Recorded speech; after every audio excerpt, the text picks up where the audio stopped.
Hi everybody, friends, family, Scott here with Ivana. We're on our trip back home. This is the second leg of our trip across America.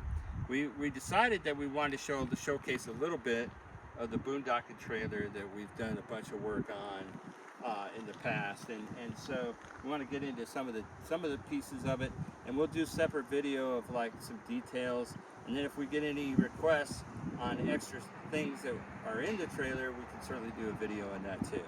So as you come with me, the first thing I want to show you is how beautiful it is here. We are in Hoback, a campground called Cozy Campground, just outside of Hoback in Wyoming. And we're right on the river. This is a $20 a night campsite, everybody.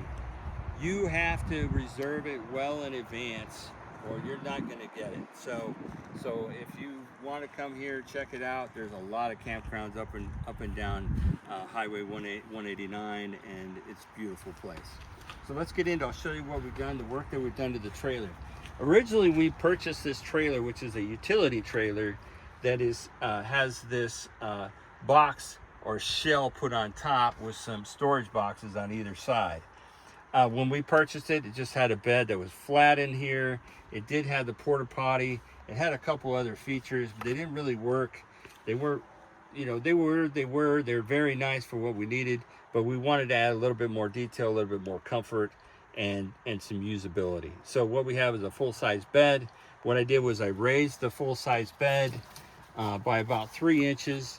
What this did was it made more room at the bed and also easier to get in and out of the trailer. We added some storage underneath here. I added some storage for Starlink. So my Starlink goes down in there, out of the way, a nice storage in between spots. This plugs right back in where it needs to go, out of the way, don't even notice it, right? So in here, a couple features that we have. We repainted this whole thing. It was just a shell of tape and insulation tape. So really well done, but it just wasn't finished. So we added some ceiling stuff, accents, and some things in here to kind of decor it up a little bit and make it a lot more comfortable. We also added 2 of these little mini swamp coolers. They work really well. They actually do a good job for close-in situations. Not made for big spaces, but this works really well with them.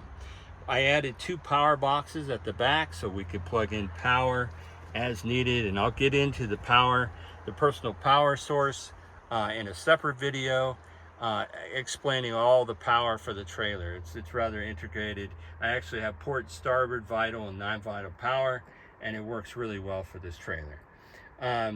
To the left here, we have a porta potty and all of our utilities for the porta potties, some bags, some toilet paper.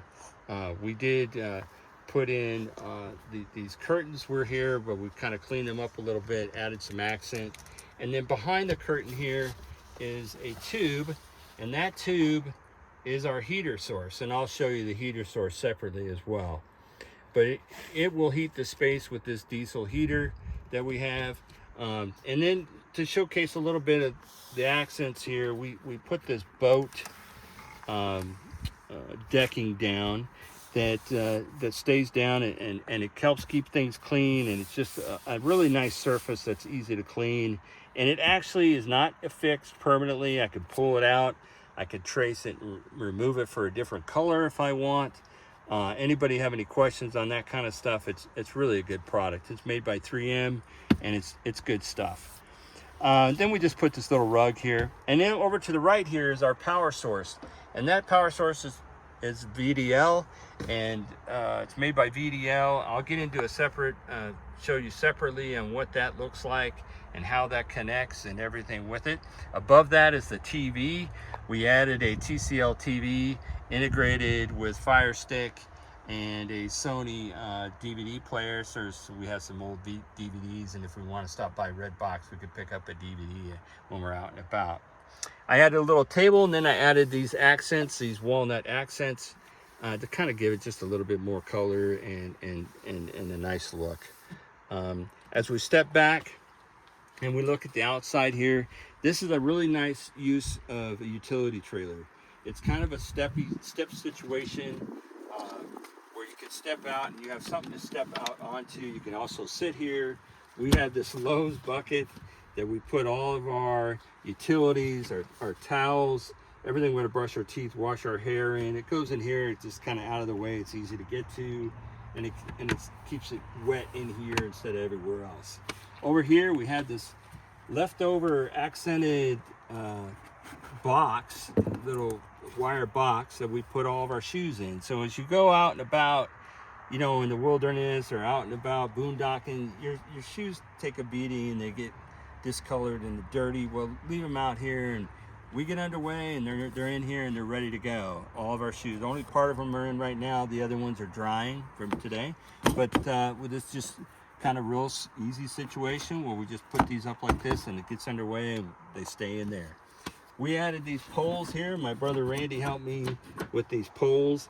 Everything that we put up in here stays in there. It doesn't come falling out. There's a bunch of storage underneath there that works out really well. We added this foam connecting pad that you can get, this link pad you can get at Lowe's. It's really nice padding. It's comfortable to step on. It's weather resistant. And then we added some non-stick features, or non-slip features on here, so when you step out you don't slip and hurt yourself. Let's show you the heater piece that helps keep us warm in this cold temperatures up here in the mountains. So this is the diesel tank that I added. This diesel tank also has a shut-off valve that is there, and then it feeds the diesel heater on this side. So as we approach this side, these are, you know, diamond deck toolboxes that have been affixed to the side and adds storage. This is an excellent idea. The previous owners that installed this did a really good job. We just painted them up, cleaned them up, and then we added this heater was on the inside of the compartment, and we really didn't like it. It wasn't comfortable. Didn't like the fact that this thing running on the inside where we're sleeping, right? So I fixed this and moved this to the outside, and you don't hear it operating too, so I add some quietness to it. And then as you can see, the tube here comes up and inside, and that's what feeds us the hot air that we need during those 30-degree nights if we're out boondocking. And it works very well. So in here we also, this is like pretty much the whole services section. So we have a little vacuum cleaner that we keep charged. We have a Belkin UPS Bluetooth capable ups, or sorry, not ups, but surge protector. So in here I can have full-time power, part-time power on the port side. So this helps me inside. I can turn things on and off as I need. So I don't need things using up power when I don't need them. So I can add them when I need them, and I save a lot of power that way. The other thing here is we have an AC/DC converter. This was also on the inside of the compartment. It creates a lot of heat, but so when you don't want heat, you don't want it in there. So I moved it out here. And the good thing about it was I was able to bump up the voltage, and I'll do a separate video on that, but basically enough voltage to supply the refrigerator and the freezer that's in the truck, and I'll get into that in a separate video. So as we come over here, you can obviously see the big solar panels. These are 200-watt solar panels made by VDL that match the PPS that we have inside the compartment. Maximum I've gotten out of these, the best conditions, is 350 watts. Typically it's somewhere around 200, depending on what's going on with the daytime and the angle and all that. So we'll get into that more with the power video. Next, as we come into here, I keep the tools in here. This is a whole Milwaukee tool set, and I have everything I need when I need it in that bag. The other thing here is I added a RV Young Tree 5-gallon per minute pump. Now this pump is affixed with several connections. The idea with this pump is these red connections bypass. When I bypass those valves, what happens is I bypass the tank with this one, and I bypass the filter with this one. So what I could do is, if I want a power source that's the river or some other power source like a bucket of water or whatever it may be, I can source from that and use the pump to pull from that. I can also switch this to use the pump to pull water to fill the tank. If I don't have an actual connection, RV connection or what have you, I could fill the tank and we could be on our way. Underneath here, speaking of tanks, is a 25-gallon water tank. Kind of hard to see in the video, but we added it here. It's a midships. It's at the tongue of the trailer, so the trailer handles the weight properly, and it has 4 connections. It has a supply connection, a drain connection, a vent connection, and a fill connection. And all that is surplus from up here and all run. So there's also 2 filters. Very cheap way to filtrate the water. One, it's just a regular filter. I can't tell you, I could get more into that later with a separate video, but barely, you know, $60 filter does a pretty good job of filtering already clean water. Not good for filtering river water or anything like that. The other thing is the UV light, so that kills all the bugs. 99% of the bugs that come out of the water are in the water potentially. So if I really want to use that, if I just want to kill the bugs and not filtrate it, I can do that. I could switch valves and do that. So that's a good piece of that works for the trailer to give us our shower capability. Speaking of shower capability, behind you is our pop-up shower. So Barry got this on Amazon. I can put the link into where we got it. Works really well. We've used it this whole trip coming out across America.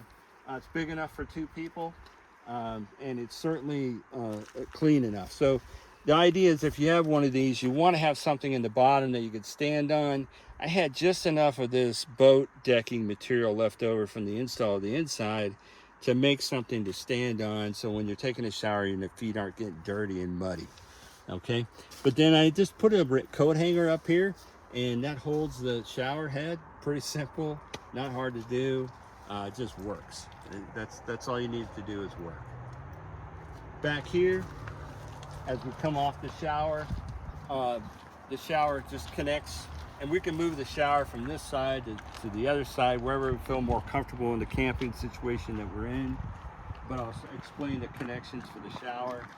Here is the shower water or return water that comes from the pump from the tank, and it goes over to the hot water heater that nice wasp is having fun with right now, so watch out, honey.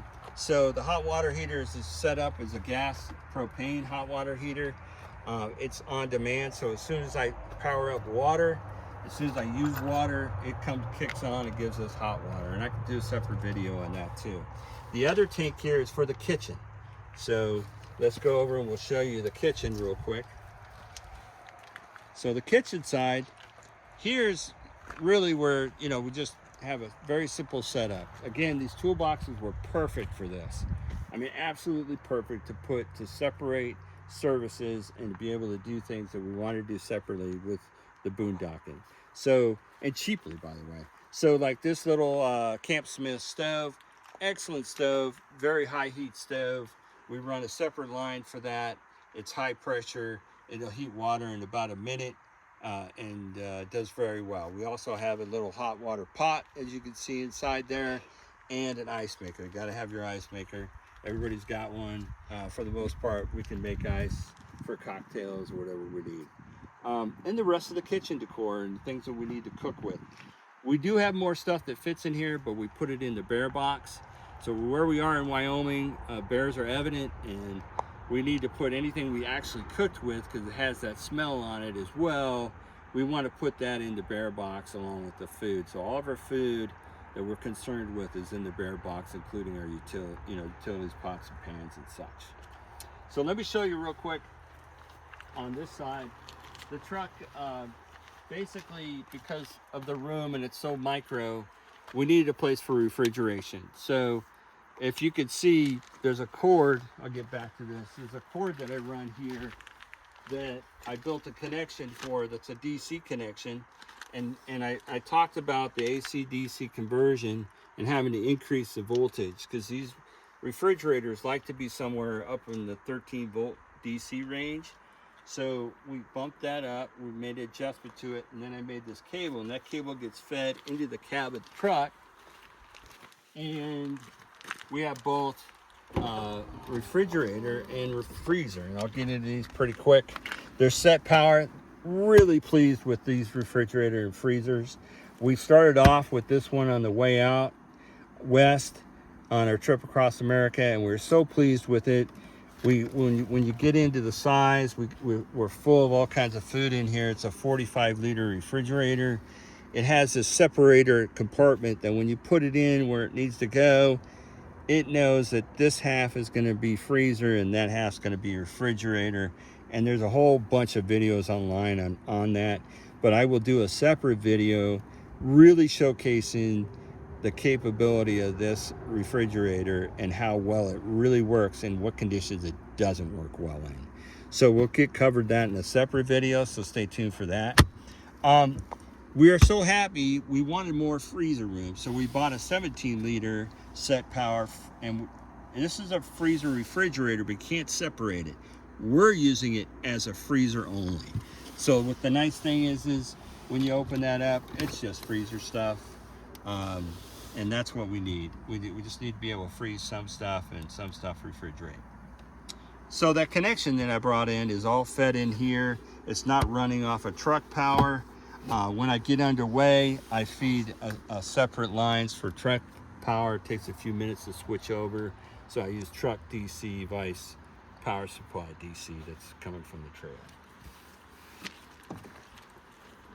So with that is our micro boondocking trailer, okay? Perfect for coming out here in the outdoors. It's not, this trailer certainly was not designed as a full-time trailer, but it acts like a full-time trailer. And so what's really cool about it is I work remotely a lot. I really appreciate my work allowing me to do that. But not only that, even when we're out and about and enjoying the outdoors, we may want to watch some movies, or we may want to, make some popcorn and watch a movie, or maybe we got to get online. We got to stay connected. We got to still have to communicate, let family know that we're okay. Well, Starlink is it. So I've added the Starlink piece to here, and as long as you have a northern sky, which we have in this direction, that's all we needed, and I get excellent Starlink service. So when I decided to do the Starlink, a couple of things. One, I needed to use the Gen 3 because it's slimmer, it's easier to stow, which I showed you the stowage compartment. But the nice thing is, part of our power package that we added these connections that quickly enable me to connect and disconnect Starlink here. And the other piece is already, I don't need to set everything up and do anything different with Starlink. I just disconnect it, package it away, throw it in the stowage compartment here under the bed, and I'm done. The other power source, this is a shore power cable. This can go to diesel, or it could go to an RV AC source or your home 110 source. So I added this plug in. That plugs to the PPS, the VDL. So when I want to recharge it, I could charge it here, or I could use it directly, however I want to do it. This other connection, this connection is strictly reserved for the solar panels. And I moved the solar panels, as you saw. One's on top right now, one's on the port side. I can move the one over here to the starboard side if I want to, but this is a power pole connection. Very simple connections that are used. Specifically, the VDL has a input for a power pole connection. That's why I use this one. This lower connection was pre-existing from the previous owner. It doesn't have a plug in here, it's just open. So I close this, I'll make sure it's shut when we get underway. But in here, it's just in case there's some other cable that we didn't think of, we want an open hole, that's the open hole. We just put it in there, we use it. That pretty much covers what we've done with the trailer to date. Can't think of anything else. We're going to provide some separate videos on cooling, on heating, on electrical separately. If there's anything, friends, family, anybody out there who wants to see more, just let us know in the comments. Have a great day.